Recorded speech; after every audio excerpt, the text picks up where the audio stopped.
வணக்கம்.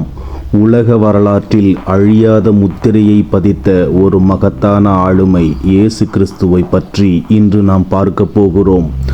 அவரது பிறப்பு, வாழ்க்கை, போதனைகள், சிலுவை பலி மற்றும் உயிர்த்தெழுதல் ஆகியவை உலகெங்கிலும் கோடிக்கணக்கான மக்களின் வாழ்வை மாற்றியமைத்துள்ளன. வாருங்கள், அந்த உன்னத வரலாற்றை ஆராய்வோம்.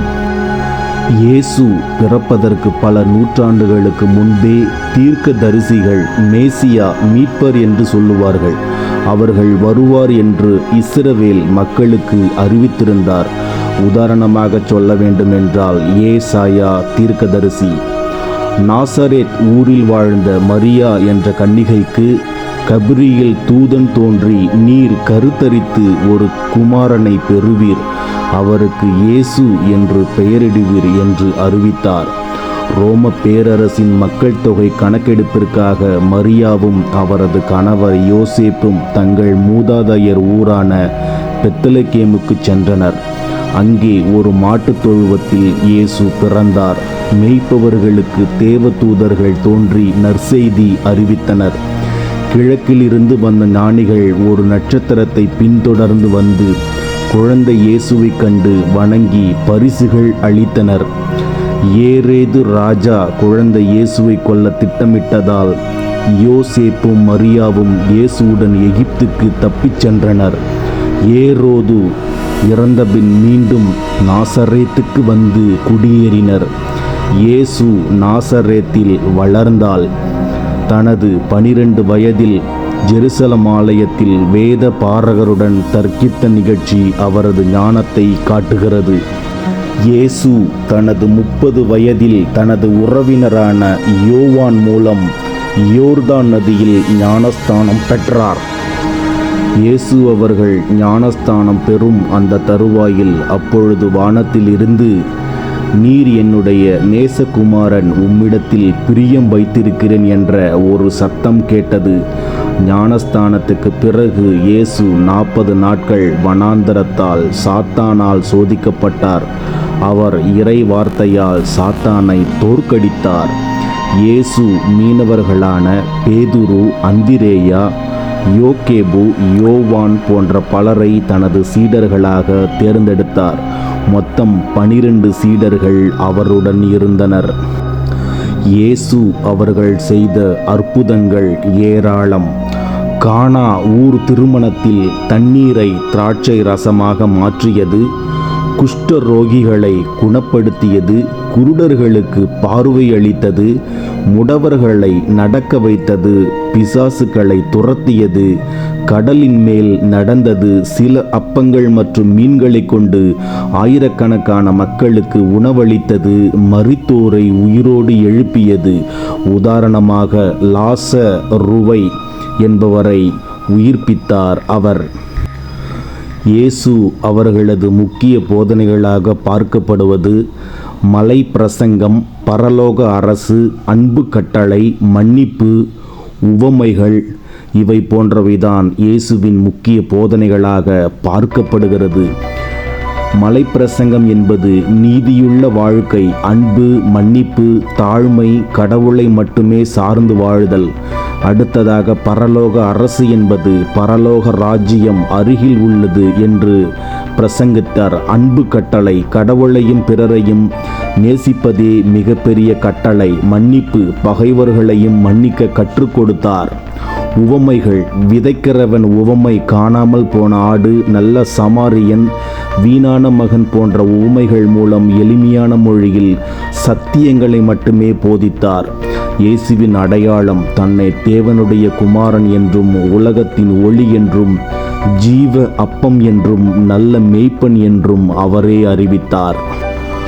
இயேசு அவர்கள் கடைசியில் எருசலம் பயணம் மேற்கொண்ட அந்த தருணங்களில் ஏற்பட்ட விஷயங்கள் என்ன அப்படின்னா, எருசலமுக்குள் வெற்றியான பிரவேசம். பஸ்கா பண்டிகைக்கு முன் இயேசு ஒரு கழுதை குட்டியின் மீது அமர்ந்து எருசலேமுக்குள் பிரவேசித்தார். மக்கள் அவரை ஓசன்னா என்று கோஷமிட்டு வரவேற்றனர். ஆலயத்தை சுத்திகரித்தது. ஆலயத்தில் வியாபாரம் செய்பவர்களை இயேசு கண்டித்து அவர்களை வெளியேற்றினார். யூதாஸின் துரோகம். இயேசுவின் சீடர்களில் ஒருவரான யூதாஸ் இஸ்காரியோத்து 30 வெள்ளிக்காசுக்காக இயேசுவை காட்டிக் கொடுக்க சதி செய்தான். கடைசி போஜனம். இயேசு தனது சீடர்களுடன் பஸ்கா உணவை புசித்தார். ரொட்டியையும் திராட்சை ரசத்தையும் கொடுத்து இது தனது சரீரத்தையும் இரத்தத்தையும் குறிக்கிறது என்று கூறி இதை தன்னுடைய நினைவாகச் செய்யும்படி கட்டளையிட்டார். இயேசு கெத்சமனே தோட்டத்தில் தேவனுடைய சித்தத்திற்கு தன்னை ஒப்புக்கொடுத்து மனமுருகி ஜெபித்தார். யூதாஸின் அடையாளம் மூலம் இயேசு கைது செய்யப்பட்டார். யூத மத குருமார்கள், பிலாத்து, ஏரேது போன்ற ஆட்சியாளர்கள் முன்னிலையில் இயேசு விசாரிக்கப்பட்டார். அவர் குற்றமற்றவர் என்று தெரிந்தும் யூத தலைவர்களின் வற்புறுத்தலால் சிலுவையில் அறைய தீர்ப்பிடப்பட்டார். இயேசு தனது சிலுவையை தானே சுமந்து கொல்கதா என்ற இடத்திற்கு சென்றார். கொல்கதா என்றால் யூத மொழியில் மண்டையோடு மேடு என்று பொருள். 2 கள்ளர்களுக்கு மத்தியில் இயேசு சிலுவையில் அறையப்பட்டார். பிதாவே, இவர்களை மன்னியும், தாங்கள் செய்வது என்னவென்று அறியாதிருக்கிறார்கள் என்று ஜெபித்தார். சிலுவையில் சுமார் 6 மணி நேரம் வேதனைப்பட்ட பின் முடிந்தது என்று கூறி தன் ஆவியை பிதாவிடம் ஒப்பு கொடுத்தார். அப்போது பூமி அதிர்ந்தது, திரைச்சீலை கிழிந்தது. அரிமத்தியா ஊரைச் சேர்ந்த யோசேப்பு என்ற சீடரால் இயேசுவின் சரீரம் கல்லறையில் வைக்கப்பட்டு பெரிய கல்லால் மூடப்பட்டது. இயேசு மரித்து 3ஆம் நாளில் கல்லறையில் இருந்து உயிர்த்தெழுந்தார். கல்லறை காலியாக இருந்தது.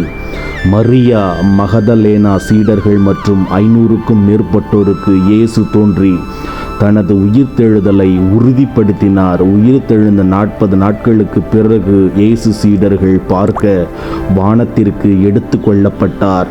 நான் மீண்டும் வருவேன் என்று வாக்குத்தத்தத்தை அளித்தார்.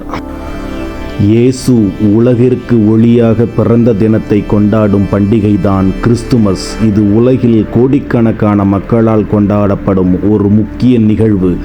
இயேசுவின் பிறப்பு ஒரு சாதாரண நிகழ்வு அல்ல, அது மனித குல வரலாற்றில் ஒரு புதிய அத்தியாயத்தை தொடங்கியது என்று சொன்னால் அது மிகையாகாது. கிறிஸ்துமஸ் என்பது மகிழ்ச்சியின் கொண்டாட்டத்தின் பண்டிகை. ஏழ்மையிலும் அமைதியாகவும் பெத்லகேமின் மாட்டுத் தொழுவத்தில் பிறந்த இயேசு உலகின் ஏழைகளுக்கும் எளியவர்களுக்கும் ஒரு பெரிய நம்பிக்கையை தந்தார். கடவுள் மனிதனாக பிறந்து நம்மோடு வாழ்ந்ததன் மூலம் கடவுள் நம்மை எவ்வளவு நேசிக்கிறார் என்பதை வெளிப்படுத்தினார். இதுவே கிறிஸ்துமஸின் மையச் செய்தி. இயேசு பிறந்தபொழுது தேவ தூதர்கள் உன்னதத்திலுள்ள தேவனுக்கு மகிமையும் பூமியில் சமாதானமும் மனுஷர் மேல் பிரியமும் உண்டாவதாக என்று பாடினார்கள். கிறிஸ்துமஸின் ஆழமான நோக்கம் அமைதியையும் நல்லிணக்கத்தையும் நாம் கடைபிடிக்க வேண்டும் என்று சொல்லியுள்ளார். சண்டைகள், பொறுப்புகள், வெறுப்புகள் மறந்து ஒருவரோடு ஒருவர் அன்பு பாராட்டி சமாதானமாக வாழ வேண்டும் என்ற அறைகூவலை கிறிஸ்துமஸ் நமக்கு விடுக்கிறது.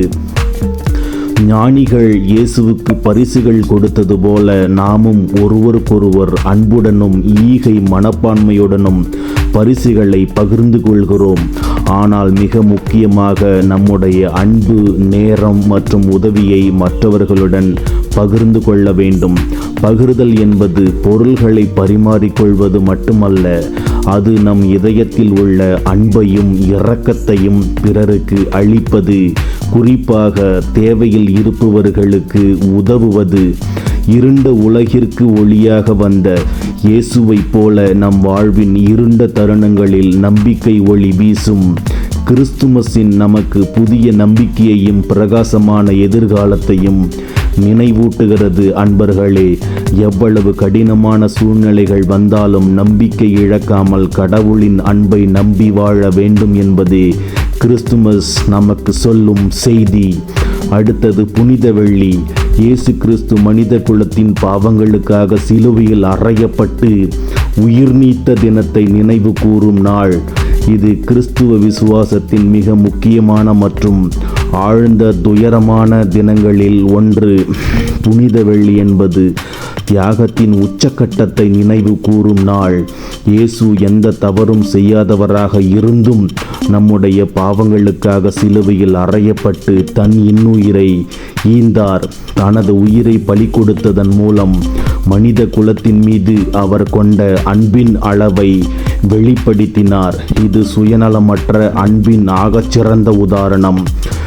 இயேசு சிலுவையில் தொங்கிக் கொண்டிருக்கும் பொழுது, பிதாவே, இவர்களையும் மன்னியும், தாங்கள் செய்வது என்னதென்று அறியாதிருக்கிறார்கள் என்று ஜெபித்தார். இது மன்னிப்பின் வலிமையையும் இயேசுவின் பரந்த மனப்பான்மையையும் காட்டுகிறது. பகைவர்களையும் மன்னிக்க வேண்டும், மற்றவர்கள் செய்யும் தவறுகளை பொறுத்து கொள்ள வேண்டும் என்ற மாபெரும் பாடத்தை புனித வெள்ளி நமக்கு கற்பிக்கிறது. புனித வெள்ளி இயேசுவின் பாடுகளை நினைவு கூர்ந்தாலும் அது வெறும் துக்கத்தின் நாள் அல்ல. இந்த பாடுகள் வழியாக மனித குலத்திற்கு மீட்பு வந்தது என்பதை இது உணர்த்துகிறது. நம் வாழ்வில் வரும் கஷ்டங்கள், பாடுகள் எல்லாவற்றிற்கும் ஒரு பொருள் உண்டு. ஒருவேளை அது நம்மை ஒரு நல்ல நோக்கத்திற்காக தயார்படுத்துவதாக கூட இருக்கலாம். இயேசுவின் சிலுவை பலி மனித குலத்திற்கு பாவத்திலிருந்தும் மரணத்திலிருந்தும் விடுதலை அளித்தது. இதுவே மீட்பு என்ற மிகப்பெரிய நம்பிக்கை. புனித வெள்ளி ஒரு சோகமான நாளாக தோன்றினாலும் இது உயிர்த்தெழுதலின் நம்பிக்கைக்கு இட்டுச் செல்லும் ஒரு பாதை. மரணம் என்பது முடிவல்ல, நித்திய வாழ்வு உண்டு என்ற நம்பிக்கையை இது விதைக்கிறது. இயேசு கலிலேயா கடலோரம் போதித்து கொண்டிருந்த போது மீன் பிடிப்பவர்கள் தங்கள் வலைகளை கழுவி கொண்டிருந்தார்கள். இரவு முழுவதும் பிரயாசப்பட்டு மீன் பிடிக்காத விரக்தியில் இருந்தார்கள். இயேசு ஒரு நாள் கலிலேயா கடலோரம் நடந்து சென்றார். அங்கே சில மீனவர்கள் இரவு முழுவதும் கடுமையாக உழைத்தும் மீன் பிடித்தும் ஒரு மீனும் கிடைக்காமல் வலைகளை கழுவி விரக்தியுடன் அமர்ந்திருந்தார்கள். அவர்களில் ஒருவர் சீமோன் பேதுரு. அவர், ஐயா, இரவு முழுவதும் பிரயாசப்பட்டும் ஒரு மீனும் அகப்படவில்லை என்று புலம்பினார். இது நம் வாழ்வில் நாமும் சந்திக்கும் ஒரு நிலைதான் அல்லவா? எவ்வளவு முயற்சி செய்தாலும் பலன் கிடைக்காத போது ஒருவித சோர்வும் விரக்தியும் ஏற்படுவது இயற்கைதானே. அப்போது இயேசு பேதுருவின் படகில் ஏறிக்கொண்டார். மக்களுக்கு போதித்த பின் பேதுருவை பார்த்து, ஆழமான இடத்திற்கு கொண்டு போய் மீன் பிடிக்கும்படி உங்கள் வலைகளை போடுங்கள் என்று சொன்னார். நள்ளிரவில் மீன் கிடைக்காத கடலில் பகல் நேரத்தில் மட்டும் எப்படி மீன் கிடைக்குமா என்று பேதுருவுக்கு சந்தேகம் இருந்தது. ஆனாலும், நீர் சொல்லுகிறபடியே வலைகளை போடுகிறேன் ஐயா என்று சொல்லி இயேசுவின் கட்டளைக்கு கீழ்ப்படிந்தார். பேதுரு இயேசு சொன்னபடியே செய்தார். அவர் வலைகளை போட்டபோது ஆச்சரியம், ஏராளமான மீன்கள் அகப்பட்டன. வலைகள் கிழியும் அளவுக்கு, படகுகள் நிறையும் அளவுக்கு மீன்கள் கிடைத்தன. இந்த நிகழ்வு வெறும் ஒரு மீன்பிடித்தல் அல்ல, இது நம்பிக்கையின், விசுவாசத்தின் வெளிப்பாடு. நம்முடைய சொந்த பலத்தால் முடியாத காரியங்களை இயேசுவின் துணையோடு நாம் சாதிக்க முடியும் என்பதை காட்டுகிறது. நம் வாழ்வில் எங்கே நாம் சோர்ந்து போய் என்னால் முடியாது என்று நினைக்கிறோமோ, அங்கே இயேசுவின் வார்த்தைக்கு கீழ்ப்படியும் போது அவர் எதிர்பாராத அற்புதங்களை செய்வார். இயேசு தனது போதனைகளில் அன்பு, இரக்கம், மன்னிப்பு ஆகியவற்றிற்கு அதிக முக்கியத்துவம் கொடுத்தார். பகைவர்களையும் நேசிக்கச் சொன்னார். அவருடைய ஒரு முக்கிய கோட்பாடாகவே இது இருந்தது. இயேசு போதித்த மிக முக்கியமான ஒரு பாடம், உங்களுக்கு என்ன செய்ய விரும்புகிறீர்களோ அதையே மற்றவர்களுக்கும் செய்யுங்கள் என்பதாகும். இதன் மறுபக்கமாக, உங்களுக்கு என்ன செய்யக்கூடாது என்று விரும்புகிறீர்களோ அதை மற்றவர்களுக்கு செய்யாதீர்கள் என்பதும் அடங்கும். மற்றவர்களுக்கு நம்மால் முடிந்த உதவியை செய்ய வேண்டும். அது சிறியதோ பெரியதோ, எளியதோ அல்லது கடினமானதோ, நாம் பிறருக்கு கை கொடுத்து முன்வர வேண்டும். தேவை உள்ள ஒருவனை காணும் பொழுது அவனுக்கு நம்மால் உதவ முடியாமல் கூட, உதவவிட்டால் கூட நம் மனது நோகாமல் என்னால் உதவ முடியவில்லை என்று மனம் திறந்து சொல்லிவிடலாம். ஆனால் இயேசு மிக உறுதியாக சொன்னார், உனக்கு ஒருவரால் உதவ முடியவில்லை என்றால் அவர்களை விட்டுவிடு, ஆனால் ஒருபோதும் அவர்களுக்கு தீங்கு செய்யாதே, உபத்திரம் செய்யாதே. கோபத்தாலோ பொறாமையாலோ சுயநலத்தாலோ நாம் யாருக்கும் மனதளவில் கூட தீங்கு இழைக்கக்கூடாது என்பதில் உறுதியாக இருந்தார். நம்முடைய வார்த்தைகளாலோ செயல்களாலோ ஒருவரும் காயப்படவே கூடாது என்பதை சொன்னார். தீங்கு செய்யாதே என்பது அன்பு, அமைதி மற்றும் நல்லிணக்கத்தின் அடிப்படை. இதுவே ஒரு சமுதாயம் அமைதியாக வாழ்வதற்கு அடித்தளம். இந்த கட்டளை மற்றவர்களை நம்மைப் போலவே நேசிக்க வேண்டும் என்ற இயேசுவின் பிரதான போதனையின் ஒரு பகுதி. நாம் தீங்கு செய்யாத போது அன்பின் விதையை அந்த இடத்தில் விதைக்கிறோம் என்பது நிதர்சனமான உண்மை. இயேசுவின் வாழ்க்கை, அவரது போதனைகள் மற்றும் அவரது தியாகம் ஆகியவை மனித குலத்திற்கு அன்பின், இரக்கத்தின், மன்னிப்பின் மற்றும் நித்திய வாழ்வின் செய்தியை வழங்குகின்றன.